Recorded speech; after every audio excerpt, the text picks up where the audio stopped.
Apa yang harus kamu lakukan saat terjadi kendala pengiriman pada barang yang kamu pesan di toko online?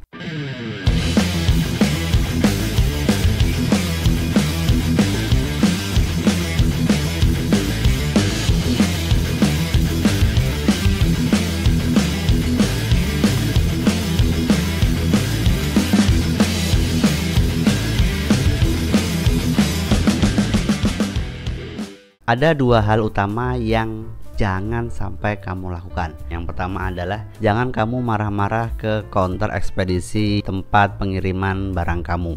Dan yang kedua adalah jangan marah-marah kepada sellernya. Kenapa jangan marah-marah ke counter? Karena begini, rangkaian ekspedisi itu kan panjang ya. Pertama kan dari seller, kemudian dari ekspedisi yang ada di kotanya seller, dari kotanya seller jalan lagi ke ekspedisi tengah kota, kemudian di tengah kota masuk lagi ke bandara, dari bandara dioper lagi ke pusat sortir dan seterusnya. Itu tuh rangkaian panjang. Kalau kamu marah-marah ke satu orang aja, ke orang yang jaga di counter itu kan rasanya nggak fair buat orang yang jaga itu. Dan kenapa yang kedua jangan marah-marah kepada seller? Seller itu tuh sama sekali nggak ada hubungannya dengan ekspedisi. Jadi ekspedisi atau orang yang ngirim barang itu tuh bukan anak buahnya seller, bukan orang yang bisa ditelepon oleh seller seenaknya, "Mas, tolong barang ini dikirim secepatnya ya karena yang punya nungguin." Itu tuh nggak bisa begitu. Jadi apa yang harus kamu lakukan? Yang pertama adalah kamu masuk ke marketplace tempat kamu belanja barang. Dan yang kedua adalah kamu masuk ke tab saya. Setelah itu masuk ke halaman pesanan dikirim. Setelah itu kamu klik pesanan yang bermasalah. Ketika kamu klik pesanan yang bermasalah, di sebelah pojok atas atau dimanapun posisinya kalau di marketplace lain, itu tuh kan selalu ada halaman pelacakan resi ya. Jadi kamu klik lacak resinya, kamu cek barangnya itu posisinya masih sampai mana, kalaupun dia stuck atau berhenti, dan berhentinya itu di mana.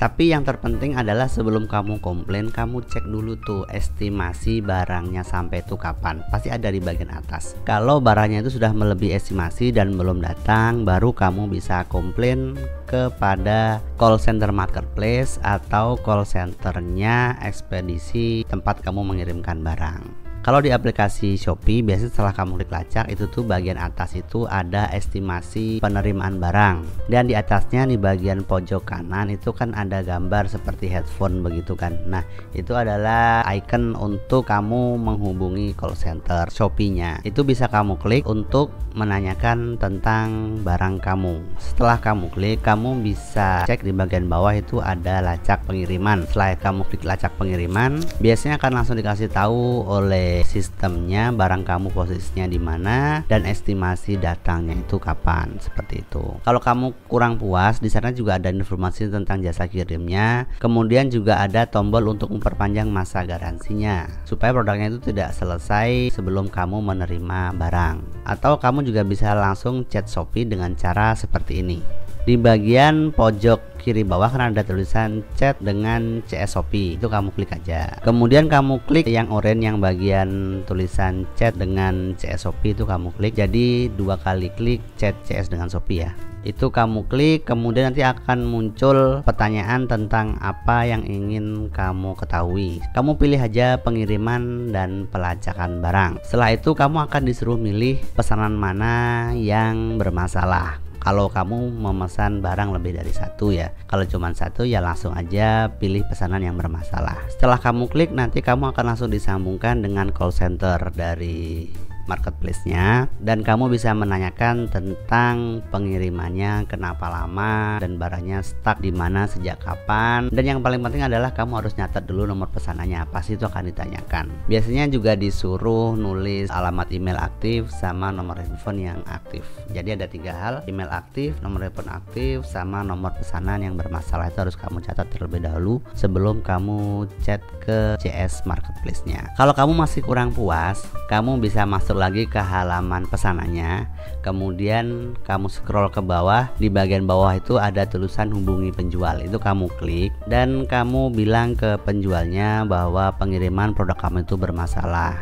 mohon dibantu ya kak, seperti itulah kurang lebihnya. Jadi apa yang dilakukan seller itu nanti juga pasti sama seperti yang kamu lakukan tadi. Seller cuma bisa bantu kamu dengan cara menghubungi call center Shopee-nya atau menghubungi kurir yang ambil barang. Sebenarnya itu juga nggak berguna sih, karena kurir yang ambil barang itu jobdesknya cuma ngambil barang dari seller kemudian dibawa ke counter atau dibawa ke pusat penyortiran. Setelah itu dia sudah nggak ada urusan sebenarnya dengan barang itu. Jadi yang paling bener adalah ya chat ke CS Shopee-nya atau chat langsung ke CS ekspedisinya. Itu yang paling bener karena mereka pasti tahu posisi barangnya di mana, kemudian kontak person orang yang bersangkutan di lokasi itu siapa. Itu yang paling bener ya. Ya, jadi kurang lebih seperti itulah apa yang harus dilakukan saat barang yang kamu beli itu bermasalah. Terima kasih sudah menonton. Jangan lupa di-share konten ini supaya makin banyak yang merasakan manfaatnya.